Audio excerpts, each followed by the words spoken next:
do nascimento do sol até o ocaso, louvado seja o nome do Senhor.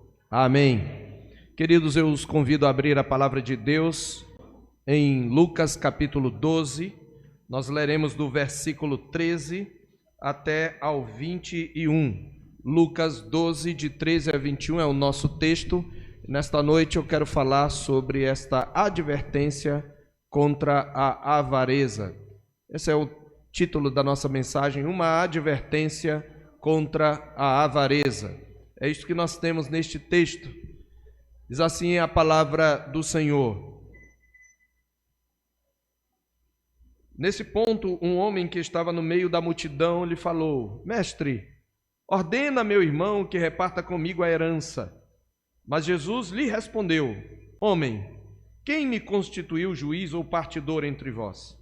Então lhes recomendou: Tende cuidado e guardai-vos de toda e qualquer avareza, porque a vida de um homem não consiste na abundância de bens que ele possui. E lhes proferiu ainda uma parábola, dizendo: O campo de um homem rico produziu com abundância. E arrazoava consigo mesmo, dizendo: Que farei, pois não tenho onde recolher os meus frutos? E disse: Farei isto: destruirei os meus celeiros, reconstruí-los-ei maiores, e aí recolherei todo o meu produto e todos os meus bens. Então direi à minha alma: Tens em depósito muitos bens para muitos anos. Descansa, come, bebe e regala-te. Mas Deus lhe disse: Louco, esta noite te pedirão a tua alma, e o que tens preparado, para quem será? Assim é o que entesoura para si mesmo e não é rico para com Deus. Amém. Meus irmãos, observem que Lucas, ele situa, ele contextualiza esse diálogo entre um requerente e o Senhor Jesus, praticamente no meio de um dos discursos de Jesus. O Senhor Jesus estava trazendo ensinamentos aos discípulos e estava advertindo-os, primeiramente, contra o fermento dos fariseus, que era a hipocrisia, e também contra o temor de homens. Nós falamos sobre isto na semana passada, uma advertência contra a hipocrisia e o temor de homens. E ele está ensinando primeiramente aos discípulos, mas não apenas a ele está também no meio de uma multidão. E observe que é nesse ponto que um homem que estava no meio da multidão interrompe Jesus. Ele quase que grita no meio da multidão. E qual é o seu pedido? Ele pede que o Senhor arbitre entre ele e o seu irmão. Observe, ele diz: Mestre, ordena meu irmão que reparta comigo a herança. Observe o contexto. Jesus está pregando, mas aquele homem certamente não está prestando atenção no que Jesus está falando. Provavelmente ele tenha chegado ali naquele momento. De qualquer maneira, as palavras de Jesus não lhe chamavam a atenção. O que ele tinha em mente é que ali havia um rabino. E é importante que se diga que os rabinos, Jesus era considerado um mestre, ele era chamado rabi, na versão de João, algumas vezes, por exemplo, a Maria Madalena chama assim, né, Raboni, o meu mestre, né? Rabi, mestre, era como eles o chamavam. Essa palavra mestre, a palavra rabi, significa mestre. E os mestres da lei, nós já vimos isso em outras mensagens, eles não apenas ensinavam a correta interpretação da lei, mas às vezes eles atuavam como árbitros, como juízes ou como advogados. Alguns deles, inclusive, ganhavam vultosas quantias para defender, muitas vezes, as viúvas, que às vezes tinham bom dinheiro e tinham que defender, e eles ganhavam. É por isso que Jesus diz: vocês devoram as casas das viúvas e, para justificar, fazem longas orações. Então, o mestre da lei, ele também atuava como advogado nesses casos. E o que este homem está fazendo é algo comum, em um certo sentido. Então, o nosso texto ele começa com um requerente exigindo uma sentença contra o seu irmão.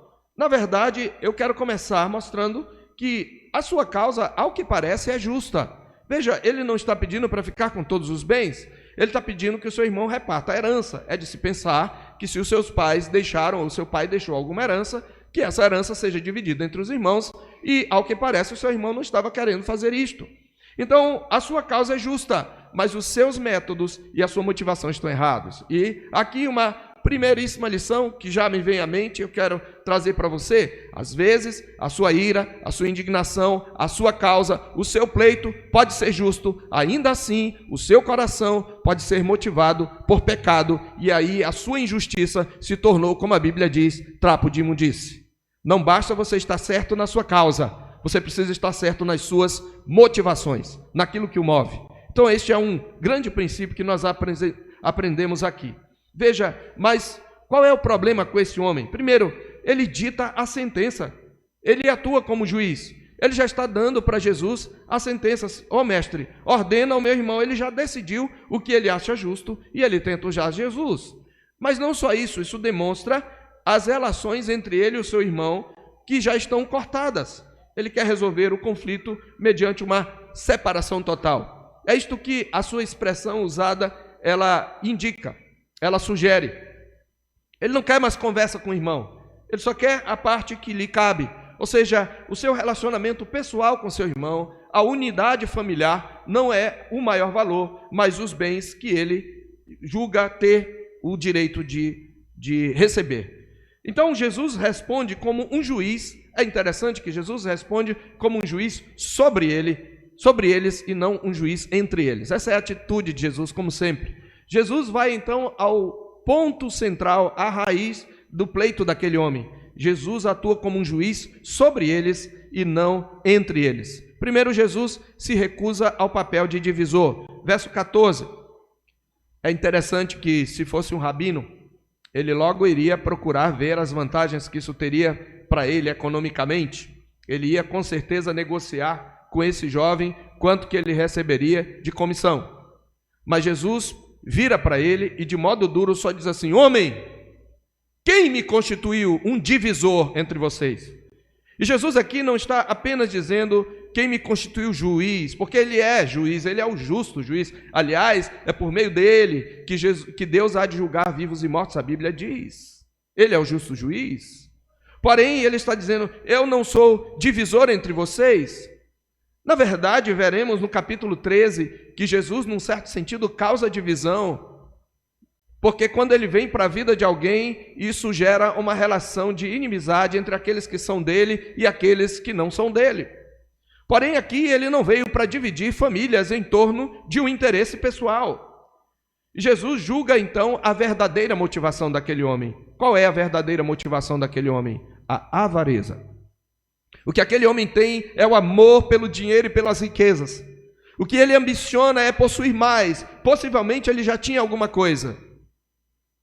É por isso que Jesus então traz a advertência, que é o ponto central da nossa mensagem. Observe no verso 15. Então lhes recomendou. Jesus usou, como sempre, aquele debate para ensinar a toda a multidão, porque ele fala para todos. E qual é a advertência? Tende cuidado. Eu gostaria que você prestasse atenção na dupla ênfase aqui que Jesus dá. Primeiro, no verbo, na advertência. Tende cuidado e guardai-vos. Bastava Jesus dizer, tende cuidado, tenham cuidado. Mas ele vai além. Ele diz, guardem-se, fujam, corram. Segundo, ele diz, de toda e qualquer avareza. Ele não diz apenas, guardem-se da avareza, mas ele diz, toda e qualquer avareza. Todo tipo e todo nível de avareza. Não importa que seja uma avareza pequenininha ou uma grande avareza, ou as várias manifestações de avareza que nós pretendemos aqui na aplicação trazer para os irmãos. Mas ele está claramente dizendo, olha, fiquem longe de qualquer tipo, de qualquer nível, de qualquer intensidade de avareza.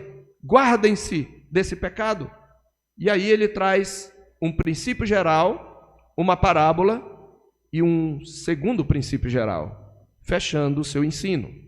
E eu vou dividir a mensagem nestes pontos e depois trazer a aplicação aqui na exposição. Primeiro, Jesus traz uma advertência. Tenham cuidado e guardem-se. Guardem a sua vida. A avareza é um perigo, traz destruição. E guardem-se de todo e qualquer tipo de avareza. E Jesus então traz um princípio que justifica essa advertência, que é este. Ele diz, porque a vida de um homem não consiste na abundância dos bens que ele possui. Então, o princípio geral é este: a vida de uma pessoa não consiste na abundância de bens que ela possui. Você não tem mais vida, ou você não aproveita necessariamente melhor a vida porque você tem mais bens. É isso que Jesus está dizendo. Mas não é isto que no fundo o nosso coração pensa?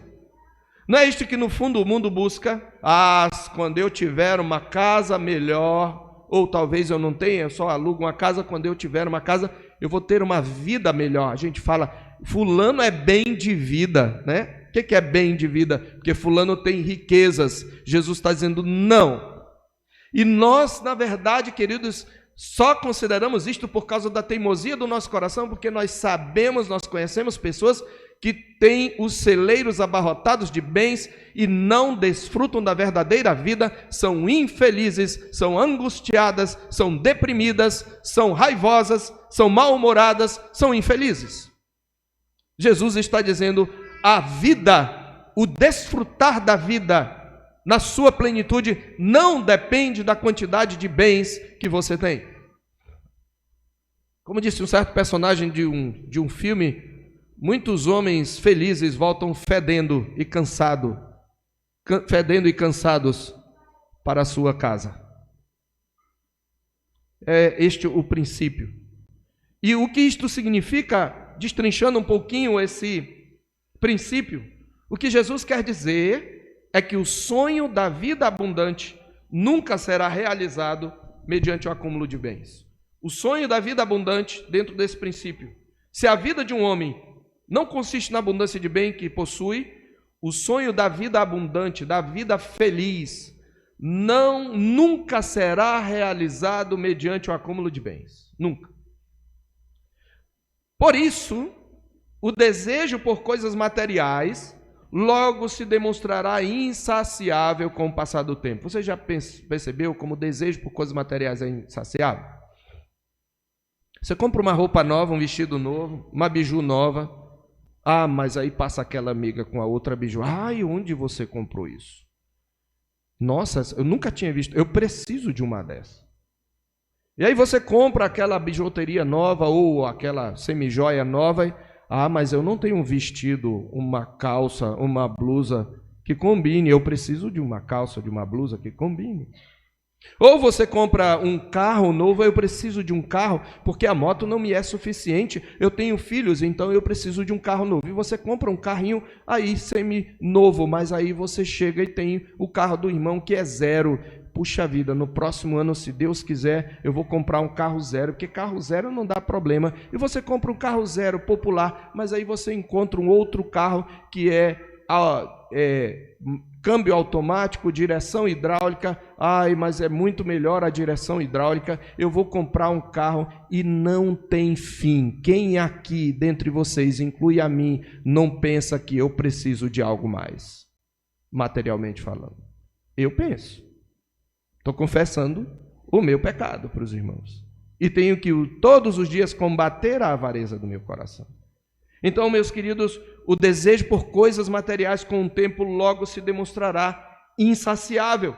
E isto ocorre tanto por causa da natureza dos tesouros sobre a terra, como por causa da natureza da nossa cobiça. Quanto ao primeiro aspecto, os tesouros deste mundo, eles não podem nos saciar, porque eles contêm um elemento de decadência. O que é o elemento de decadência? O Senhor Jesus ensinou isto em Mateus 6, de 19 a 21. Mateus 6, 19 a 21. Lerei na versão Almeida, Nova Almeida atualizada. Ele diz assim: não acumulem tesouros sobre a terra. E ele mostra o elemento de decadência, onde as traças e a ferrugem corroem. Observe, traça, um ser vivo, um inseto, e a ferrugem corroem, onde ladrões escavam e roubam. Ele está dizendo, os tesouros deste mundo, eles podem ser corroídos com o tempo, com as intempéries, com algum elemento da criação, da natureza, e eles podem ser também furtados, eles podem ser tirados de você. Tanto o traço e ferrugem que podem corroer, tudo nesse mundo envelhece, tudo perde a sua novidade, o seu vício, e os ladrões escavam e roubam, nós podemos perder. mas ajuntem tesouros no céu, onde as traças e a ferrugem não corroem, e onde os ladrões não escavam nem roubam. Por que você deve ajuntar os tesouros no céu? Porque onde estiver o teu tesouro, aí estará também o teu coração. Então, se a traça e ferrugem corroerem o tesouro e o teu coração estiver lá, o que vai acontecer com o teu coração? Será corroído também. É por isso que muita gente rica dá um tiro na cabeça quando perde a riqueza. Porque o coração dela estava lá, mas também muita gente que não é rica, mas teve um grande amor e perdeu aquele grande amor, muitas vezes quer tirar a vida ou perde o sentido da vida, porque o seu coração estava naquele grande amor. Então, os tesouros sobre a terra têm um elemento de decadência, mas também é insensatez você achar que você vai se saciar com as coisas deste mundo por causa da natureza do próprio desejo que está no nosso coração. A avareza que Jesus aqui denuncia é idolatria. A Bíblia diz isso lá em Colossenses 3, se não me engano, verso 5. Em Colossenses 3 diz que a avareza é idolatria. E por sua própria natureza pecaminosa, a avareza é insaciável. Os nossos desejos, por causa da idolatria, eles são insaciáveis. Quando você coloca alguma coisa no centro, aquela coisa é finita. Ela não vai preencher o que só Deus pode preencher mediante Cristo Jesus na sua vida. É por isso que Jesus diz, eu vim para que tenham vida e a tenham em abundância. Jesus deve ser o nosso perfeito contentamento. Mas quando você tem avareza no coração, você se torna insaciável. Jesus está dizendo, tenham cuidado, porque a vida de um homem não consiste na abundância de bens que ele possui. O sonho da vida abundante nunca será realizado mediante o acúmulo de bens, tanto pela natureza temporal, corrosiva, decadente dos bens, como pela natureza insaciável e idólatra dos nossos desejos. Em seguida, agora, em segundo lugar, o Senhor Jesus conta uma parábola. E essa parábola é com relação a um rico que é chamado de rico insensato. A parábola do rico insensato tem este nome porque no final é como Deus o chama, louco, que é quase um sinônimo de insensato. Então o Senhor Jesus conta essa parábola, observe o que ele diz. E lhes proferiu ainda uma parábola dizendo, o campo de um homem rico produziu com abundância. Essa é a primeira cena da parábola. Observe que o sujeito do produzir é o próprio campo. E Jesus com isso já está ensinando. Não é pelos méritos daquele homem rico, não é pela sua capacidade de plantar ou conhecimento das tecnologias da agricultura, não é por suas virtudes. O campo produziu. O que Jesus está indicando indiretamente é que aquele homem recebeu de Deus essa riqueza.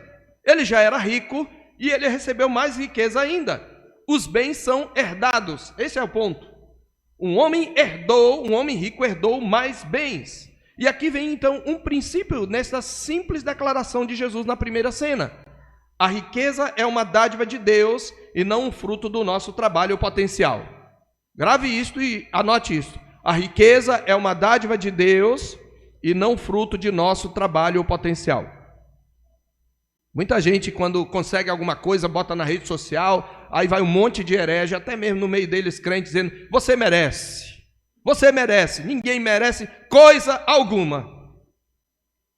Muitas pessoas que trabalham mais do que eu e você, muitas vezes não ganham o que eu e você ganhamos. Muita gente, inclusive, mais justa. É Deus quem dá os bens, as dádivas a quem Ele quer. E é isto que Jesus está dizendo. Este homem já era rico, ele nem precisava de mais, mas Deus resolveu dar-lhe mais. E Deus pode dar as riquezas tanto para bênção como para juízo.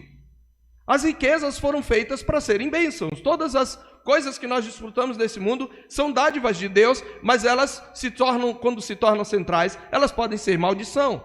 Se você quiser aprender um pouco sobre isso, vá no nosso canal no YouTube, vá na playlist e procure Exposição em Eclesiastes, e você vai ver lá o fracasso do trabalho para adquirir felicidade, alguma coisa assim. Tem várias mensagens sobre isso, em Eclesiastes trata disso com bastante propriedade. Mas a riqueza é essa dádiva. E esses bens herdados se tornaram para aquele homem, por causa da sua avareza, um problema a ser resolvido. Então você tem bens que são herdados e esses bens criam um problema a ser resolvido. Qual é o problema? O que fazer com as riquezas? Esse é o dilema desse homem. Isso consome a vida dele, isso consome o sono dele, isso consome a sua mente. Observe no verso 17: e arrazoava consigo mesmo: que farei, pois não tenho onde recolher os meus frutos? Então ele nem sequer chega a ficar satisfeito com a riqueza. Ele está pensando: eu vou perder o cereal, porque eu não tenho, os meus celeiros não cabem. O que eu vou fazer agora? Eu tenho um problema. Então ele tem um problema a ser resolvido e ele tem um projeto para o presente e um projeto para o futuro, como todos nós. Projeto para o presente: acumular as riquezas adquiridas, armazená-las. Observe que ele diz: e disse, farei isto, destruirei os meus celeiros, reconstruí-los-ei maiores, verso 18, e ali recolherei todo o meu produto e todos os meus bens.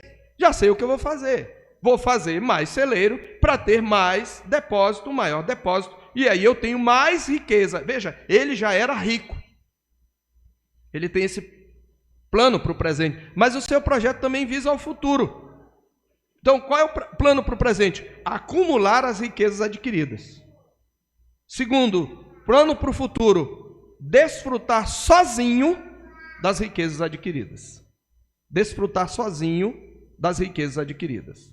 Então, um problema: que fazer com as riquezas? Um plano para o presente: acumular as riquezas. Um plano para o futuro: desfrutar sozinho. Ele diz: então, verso 19, direi à minha família. Não tem família aqui, não. Esse homem parece que é um solteiro. E é meio difícil que seja, porque numa comunidade da Palestina do século I, isso é impensável. Um homem rico ser solteiro. Esse homem tinha família, mas ele não liga para a família. Ele fala a sua própria alma: tu tens em depósito muitos bens para muitos anos. Descansa. Não é isso? Não é o nosso sonho? A aposentadoria? Descansa, come, bebe, celebra, regala-te, vai se divertir. Quando eu tiver colocado tudo no celeiro, aí eu vou dizer: agora eu estou tranquilo. Ele já era rico, mas ele não estava tranquilo. Qual é o problema com esse homem? Veja o egoísmo da avareza. Primeiro, esse homem arrazoava consigo mesmo.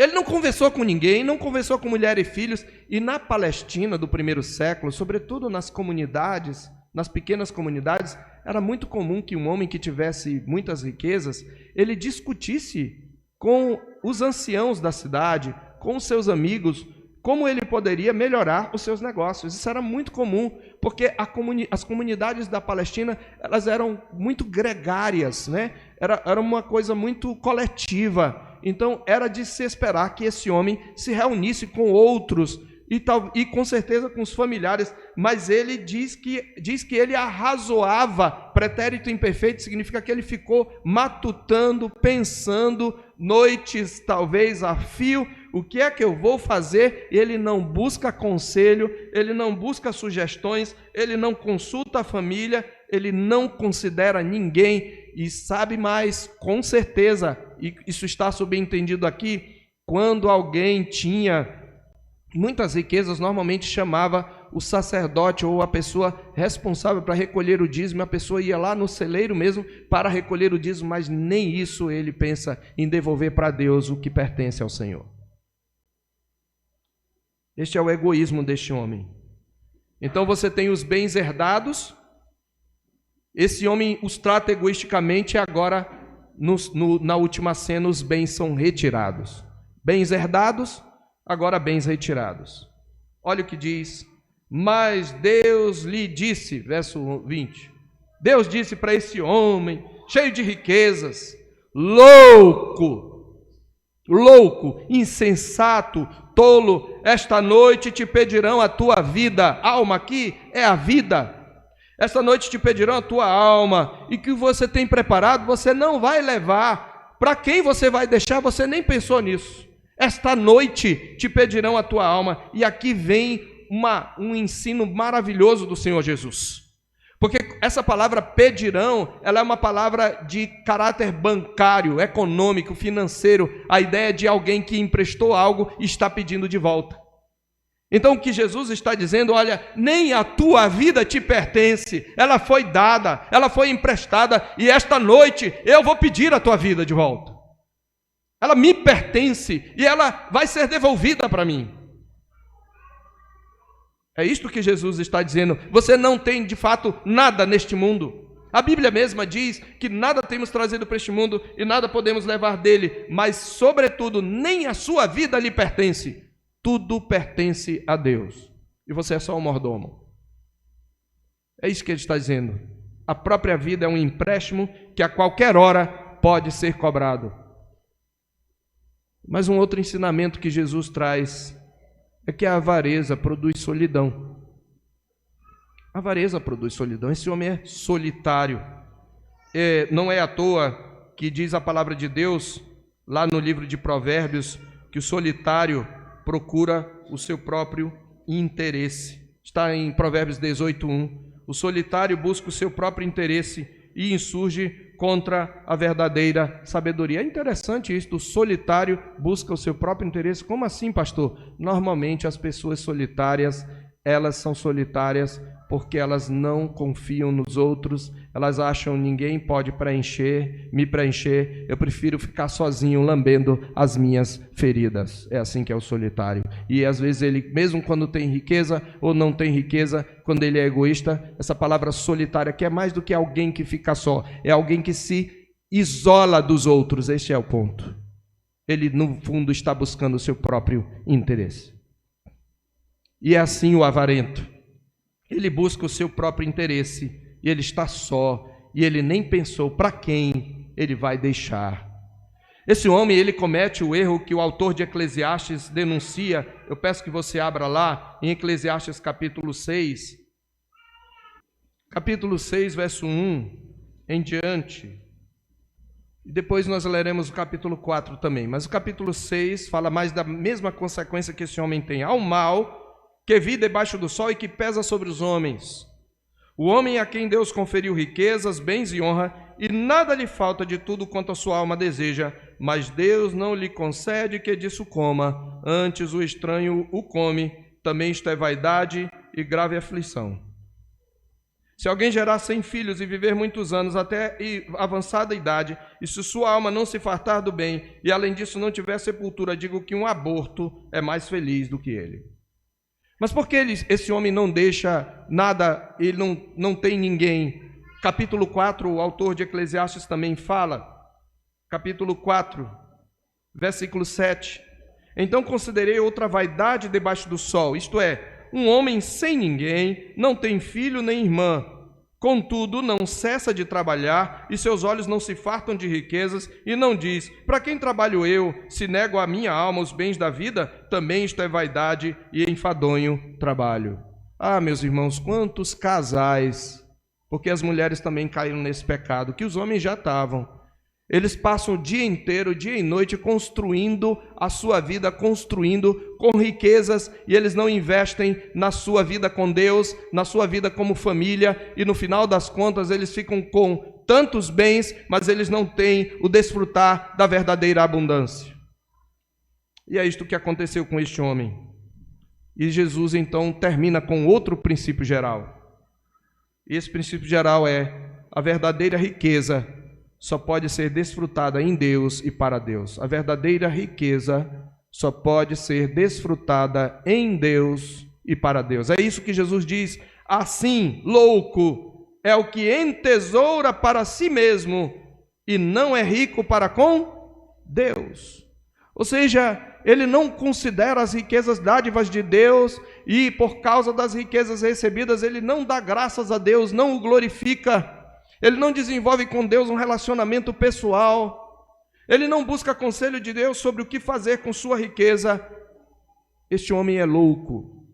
Então, se você tem muitos bens, ou você busca bem, sucesso, carreira ou qualquer outra coisa, mas você não investe no seu relacionamento com Deus, que só pode ser levado adiante através de Jesus Cristo. Você é louco, você é louca. Este é o princípio geral. A vida de um homem não consiste na abundância de bens que ele possui. O sonho da vida abundante nunca será realizado mediante o acúmulo de bens. E segundo, a verdadeira riqueza só pode ser desfrutada em Deus e para Deus. Queridos, Jesus por isso é que advertiu, e eu volto à advertência de Jesus para passar as aplicações. Tenham cuidado e guardem o seu coração, guardem a sua vida do perigo da avareza e de toda e qualquer avareza. Se Jesus diz toda e qualquer avareza, ele está dizendo que a avareza se manifesta de muitas formas. E já na minha aplicação, onde eu dedicarei um pouco mais de tempo, eu quero então fazer esta pergunta: como identificar a avareza na minha vida? Ouça a palavra contra si mesmo, pratique a autoconfrontação, e eu estou fazendo isto. Como eu identifico a avareza na minha vida? Será que eu não sou avarento? Você sempre pensa assim, né? Não, o rico que é avarento. Eu não sou avarento não, porque eu não sou rico. Se a maioria aqui pensou assim, a maioria é avarenta. Porque o que é rico para você? A gente sempre acha que rico é o outro, é o que tem mais que eu. Isso já é avareza. Porque veja, o que é o pobre e o miserável? Ele não tem o que comer, ele não tem como se vestir, ele não tem onde morar. Esse é o miserável. Se você tem sustento e com que se veste e não tem mais nada, ok, você é pobre, não é um miserável. Mas se você tem um pouco mais do que o que você precisa, se você tem mais roupa no seu guarda-roupa do que você realmente precisa, se você tem mais comida na sua casa do que você precisa e você até estraga, ou seus filhos estragam, se você consegue passear na praça e tomar um sorvete, ou ir ao shopping e ir ao cinema, pelo menos uma vez por mês, você não é pobre. Você já está desfrutando do conforto da riqueza. Porque pobre é aquele que mal tem o que comer, e talvez haja pessoas assim. E se você tiver alguma necessidade, procure a nossa junta diaconal, nós estamos disponíveis para ajudá-lo. Mas se você tem algo mais, você não pode nem se dizer pobre. Se você disser isso, é avareza. Como disse o pastor João Paulo Aquino, a gente sempre pensa que é o pobre de alguém, que é o Lázaro de alguém, mas a gente tem que passar a se ver como o rico de alguém. Sempre há alguém a quem eu possa ajudar que tem menos do que eu. Então nós temos que guardar-nos da avareza que há no seu coração. E como identificar a avareza? Bom, primeiro comecemos com uma definição dos termos. Essa palavra traduzida por Jesus por avareza, ela é traduzida também por ganância, em outras versões por insaciabilidade, por avidez, ânsia de posse e às vezes por cobiça. Então aqui, nos simples sinônimos, nós já podemos entender. Avareza é o desejo de querer sempre mais do que eu tenho e sempre mais do que é devido, e que mostra basicamente duas falhas de caráter: egoísmo de um lado e ganância do outro, e que levam inclusive uma pessoa a defraudar outra. Então, avareza é o ato de tentar egoisticamente ganhar mais a qualquer custo e por todos os meios, sobretudo meios indignos, em detrimento dos direitos dos outros. Observe que esse homem pleiteia uma causa que aparentemente é justa, mas o seu coração está movido de avareza. O que ele quer não é a justiça em si, o amor dele não é pela justiça, mas pelos bens que ele vai receber. Então, a avareza, disse um certo autor, é uma ganância arrogante que procura tirar proveito do seu próximo. Você tem um carro, ele vale 30 mil, mas você esconde os defeitos do carro, vende por 50 ou 60 mil, você foi movido por avareza. Isto pode ser por qualquer outra coisa. Como disse William Barclay, a avareza é o maldito amor de possuir, até mesmo o que é alheio. A avareza ou insaciabilidade, disse ele, é o pecado da pessoa que avalia a vida em termos de posses materiais. Então, quando eu digo fulano é bem de vida, eu queria dar uma coisa melhor para os meus filhos, eu queria dar do bom e do melhor. Esse tipo de frase normalmente expressa avareza. Quando você já tem dado o melhor para os seus filhos. Então é o maldito amor de possuir.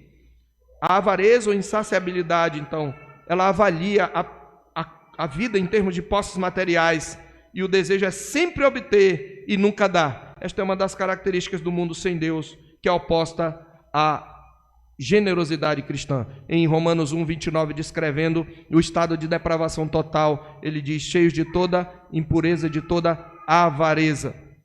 A avareza, meus irmãos, é preciso que se diga, ela não começa manifestando-se no desejo de enriquecer. Presta bem atenção, crente. A avareza não começa quando você quer ficar rico, porque se eu perguntar aqui, possivelmente ninguém vai levantar a mão. Quem aqui quer ficar rico? Ninguém. Ninguém quer. Não, eu não quero ficar rico. Eu só quero uma vida melhor. Sabe quando começa a avareza no teu coração? Quando você anda ansioso pelo comer, beber e vestir. Com as coisas simples. É por isso que, veja, nos versos 22, observe, Jesus fala isso. Como é que você combate a avareza? Ele dirigiu-se aos seus discípulos dizendo: por isso eu vos advirto, por causa da avareza, não andeis ansiosos pela vossa vida, quanto ao que haveis de comer, nem pelo vosso corpo, quanto ao que haveis de vestir. Porque a vida é mais do que alimento e o corpo mais do que as vestes. É o mesmo princípio. A vida do homem não consiste na abundância de bens. Ou seja, ele está dizendo: você quer combater a avareza, não fique ansioso nem pelo que você vai comer amanhã, porque ela começa aí.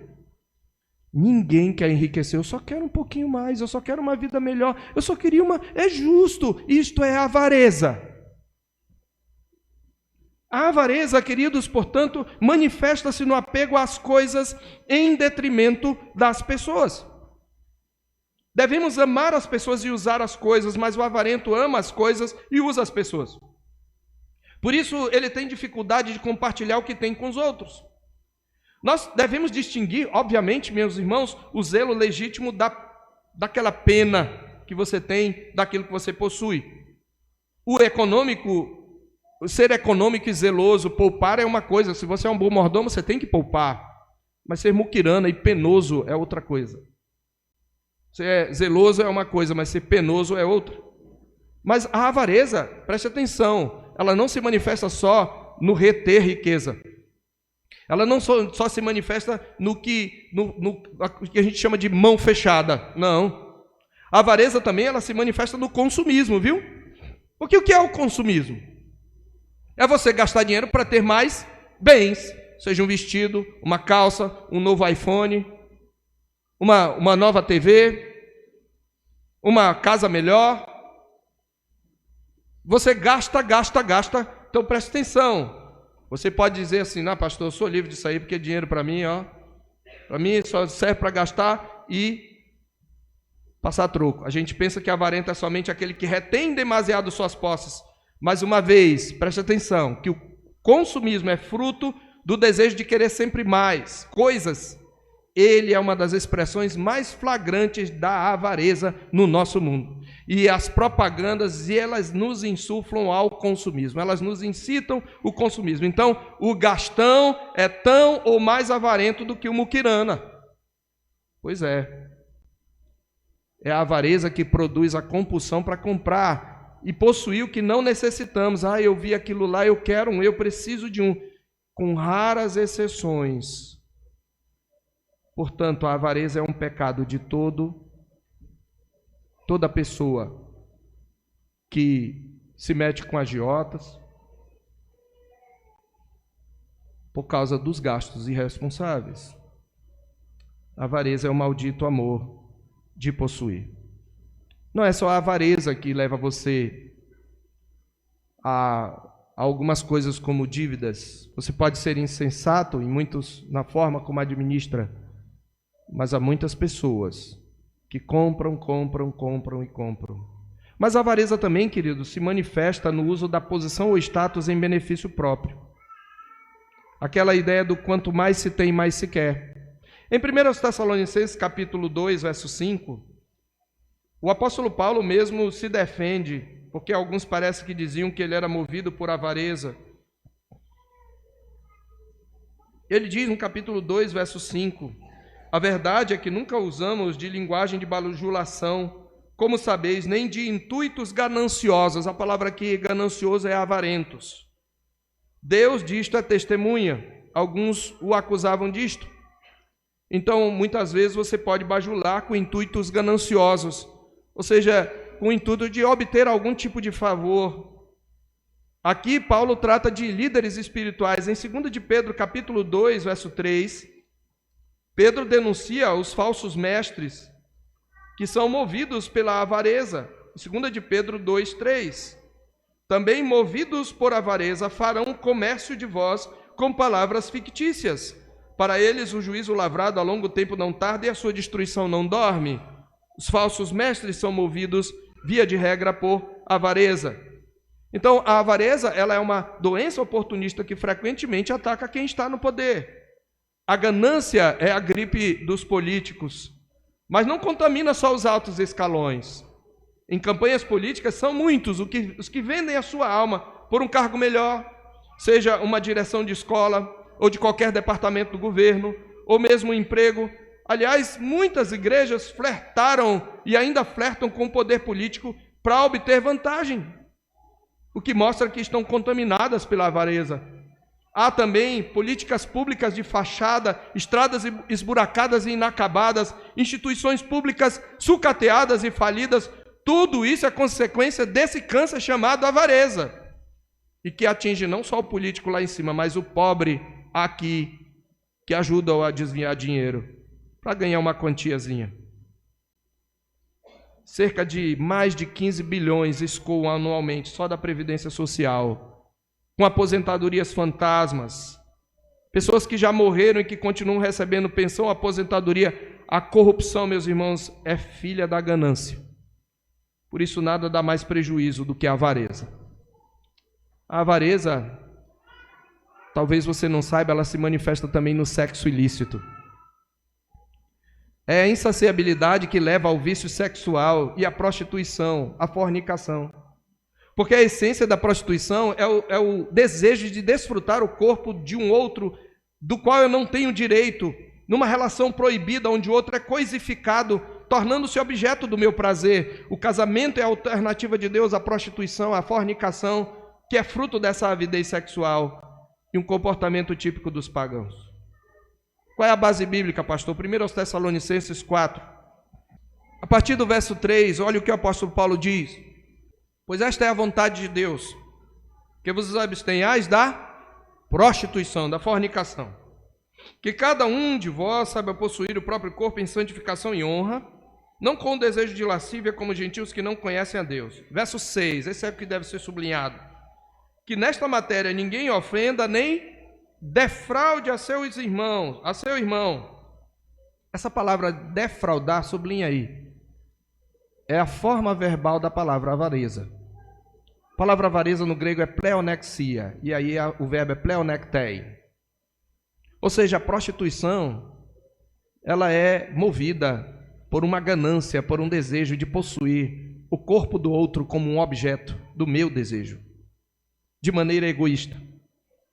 Então ele diz que esta matéria ninguém ofenda nem defraude a seu irmão, porque o Senhor, contra todas estas coisas, como antes vos avisamos e testificamos claramente, é o vingador. Então a avareza também se manifesta como insaciabilidade sexual. Finalmente, no contexto da igreja, queridos, a avareza se manifesta na infidelidade, nos dízimos e nas ofertas. A avareza leva à atitude mesquinha na contribuição para a obra do Senhor, que é contrária à generosidade. Mas também tem muito crente que oferta por causa de avareza, né? Com aquela promessa de quem semeia muito, colherá muito, que é uma promessa, mas ele fica regateando com Deus. Mas em 2 Coríntios capítulo 9, verso 5, quando Paulo está incentivando os coríntios a participarem da oferta e da assistência aos santos de Jerusalém, observe o que ele diz em 2 Coríntios 9, 5. Portanto, julguei conveniente recomendar aos irmãos que me precedessem entre vós e preparassem de antemão a vossa dádiva já anunciada, para que esteja pronta como expressão de generosidade e não de avareza. De generosidade e não de avareza. A palavra de Deus diz que nós devemos contribuir de coração, não por tristeza ou necessidade. A falta de mantimento na casa do Senhor é consequência da avareza. Malaquias fala isso no capítulo 3. E os dízimos e ofertas são uma forma de nós mostrarmos ao Senhor que nós confiamos na sua provisão. Eu quero, queridos, ainda terminar com alguns conselhos. Como nós podemos combater a avareza? Para nós concluirmos. Você quer combater a avareza no seu coração? Deus confrontou seu coração nesta noite.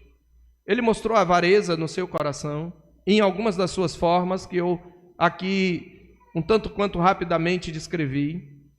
Como é que nós podemos combater a avareza? Primeiro princípio que eu quero trazer, nós vamos tratá-lo mais detidamente, se o Senhor Deus permitir, na próxima semana, porque é o que Jesus fala dos versos 22 a 34, mas eu quero resumir numa frase. Primeiro, você quer combater a avareza? Primeiro, não ande ansioso pelo seu sustento, Deus cuida de você. Não ande ansioso pelo seu sustento, Deus cuida de você. Eu falei que a avareza não começa no desejo de enriquecer-se, mas na simples ansiedade pelo sustento do dia a dia. É por isso que Jesus está trazendo essa conclusão. Segundo, contente-se com as coisas básicas da vida. Em 1 Timóteo, capítulo 6, de 7 a 10, está escrito que, de fato, grande fonte de lucro é a piedade com o contentamento. Por quê? Porque nada temos trazido do mundo e nada temos levado dele. Tendo sustento e com que nos vestir, estejamos contentes. Você tem o sustento? Você tem o que comer? Tem o que vestir? Esteja contente. Ele continua, porque os que querem ficar ricos caem em tentação e cilada, em muitas cobiças insensatas e perniciosas, as quais afogam os homens na ruína e perdição, porque o amor do dinheiro é raiz de todos os males. Não é o dinheiro não tem nada com isso. É o amor do dinheiro, ele é a raiz de todos os males, e alguns nessa cobiça se desviaram da fé, e não só isso, assim mesmo se atormentaram com muitas dores. Contente-se com as coisas básicas da vida. Isso não quer dizer que se você tem uma oportunidade de ganhar melhor, de multiplicar os seus bens, você não deve aproveitar. Mas o que significa é que isso não deve ser prioridade para a sua vida. Isso não deve consumir as suas noites, os seus esforços, as suas energias, o seu tempo. Terceiro, faça do reino de Deus a prioridade absoluta da sua vida. É o que Jesus diz no final dessa exortação. No versículo 31, buscai antes de tudo o seu reino, e estas coisas, que coisas? Não as riquezas, o comer, o beber e o vestir, o que você precisa, serão acrescentadas. Faça do reino de Deus a sua prioridade. Busque crescer espiritualmente. Busque contribuir para o avanço do reino de Deus. Busque tesouros onde traça e ferrugem não corroem, ladrões não escavam nem roubam. Faça do reino de Deus a sua prioridade. Em quarto, tenha uma visão bíblica do trabalho. Você deve trabalhar e deve trabalhar muito. Deve ser zeloso no seu trabalho. Mas qual é o propósito do trabalho segundo a Escritura? Abra a palavra de Deus em 2 aos Tessalonicenses 3, versos 7 e 8. E depois em Efésios 4, 28. Nessas duas passagens nós temos os dois princípios básicos pelos quais nós devemos trabalhar. 2 aos Tessalonicenses 3, versos 7 e 8. E Efésios 4, 28. 2 Tessalonicenses 3, versos 7 e 8 diz: Pois vós mesmos estáis cientes do modo por que vos convém imitar-nos, visto que nunca nos portamos desordenadamente entre vós, nem jamais comemos pão à custa de outrem. Pelo contrário, em labor e fadiga, de noite e de dia trabalhamos, a fim de não sermos pesados a nenhum de vós. Não porque não tivéssemos esse direito, Paulo podia viver do evangelho, mas entre os tessalonicenses, ele abriu mão porque havia muitos aproveitadores lá e ele não queria ser confundido com eles. Por isso que ele diz no verso 10, se alguém não quer trabalhar, que também não coma, porque tinha uns falsos missionários que ficavam de casa em casa, fofocando, não faziam, não pregavam o evangelho e só queriam comer à custa dos outros. Então qual é o primeiro propósito pelo qual você deve trabalhar? Para não ser pesado a ninguém. E isso vale para você, filho adulto, que vive com o pai. Você não precisa ser um peso para o seu pai. Você deve trabalhar e você deve trazer e ajudar no sustento do lar, para não ser pesado a ninguém, nem a seus pais. Mas há um outro propósito, e está em Efésios 4:28. Diz assim: aquele que furtava, não furte mais. Antes trabalhe, a palavra aqui é trabalhe duro, trabalhe arduamente, fazendo com as próprias mãos o que é bom, para que tenha com que acudir ao necessitado. Você, mordomo de Deus, deve ter uma reserva de dinheiro para acudir o necessitado. Como disse um pai da igreja, a boca dos pobres é o celeiro dos ricos. A boca dos pobres é o celeiro dos ricos. Você precisa ter no seu plano orçamentário algo para dar aos necessitados. E, por último, invista sobretudo no reino de Deus. Se você não é dizimista, dê o dízimo. Esse é um assunto que muitos pastores têm dificuldade. Eu sou um. Mas é o que a Bíblia diz, eu tenho que pregar o que a Bíblia diz. Dê o dízimo, devolva o dízimo. Esta é uma das melhores armas contra a avareza. Disse que a última área da nossa vida a se converter é o bolso. Dê o dízimo. A prestação de contas.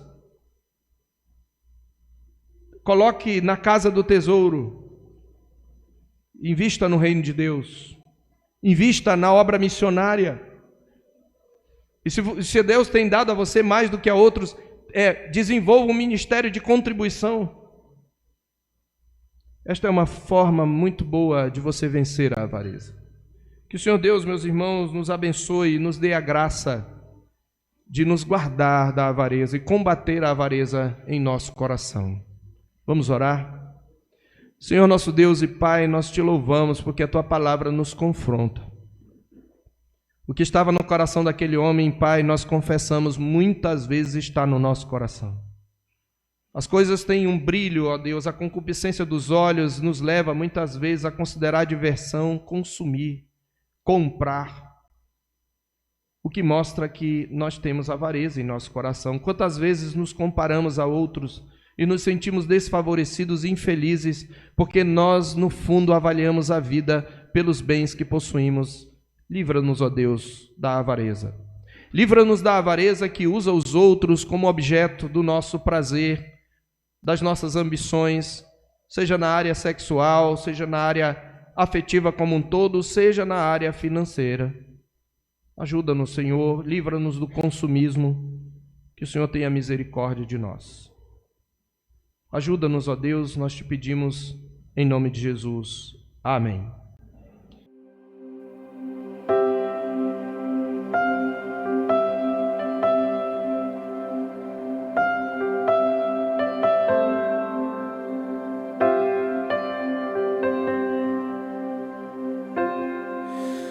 Tu és bem-vindo aqui.